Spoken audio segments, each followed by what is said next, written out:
So I came up with a strange looking management model. This is Marty, the management model. It's a bit silly, I know. I was tired and bored of all the squares and circles and rectangles of management models. So I thought, let's come up with something that looks more interesting. So this is Marty, the management model. It recognizes that many people see management as a monster. Let's just agree that management is a monster. But this is a friendly monster. This is a good-natured monster. And it has 6 eyes on the organization. I will tell you what those 6 eyes are. First of all, energize people.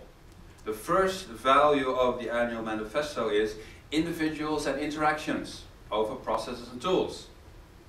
Very, very important. The individuals and interactions. Notice the word individuals. It is surprising that most of the practices, or actually all of them, are about teams. Not about individuals. They're about teams in the agile world. They're basically ignoring the individuals on agile teams. For example, I was CIO for about 7 years at a company in the Netherlands, in Rotterdam, and I introduced Scrum in the organization, and one person was very, very much against it. He hated it because we basically asked them to practice collective code ownership. You share your code with the rest of the team, and he didn't want to do that. He was the best software developer on the team. He didn't want to share his code with the other idiots. They would be destroying his quality code. That was important for him as an individual. He cared about the code that he was creating because he had a need to feel competent, a need to have a bit of a feeling of status, because this was his code. Nobody should be able to touch it. That was his motivation.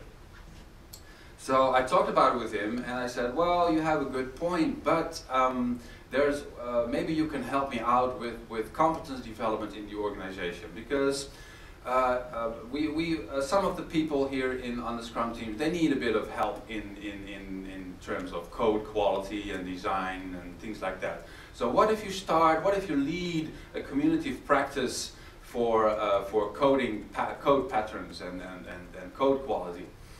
He loved the idea. He loved the idea of being the leader of the community of practice and coordinating stuff across teams. And then he didn't mind sharing his code with the team anymore, because this satisfied his need to feel competent, to feel like a software professional, and to have a bit of status. So my point here is, many people have intrinsic motivators that sometimes are not addressed with the simple agile practices like collective code ownership. Well, some people hate collective code ownership, including me. So you have to do something about it as a manager. You have to understand that they are individuals and interactions. Figure out what bothers them, and then turn the situation around so that they're suddenly in favor of it. Because this guy, within a few months, he was the most vocal supporter of Scrum. He loved it because I made a little change and I made a little tweak to his position in the organization. That's what it means, I think, to energize people.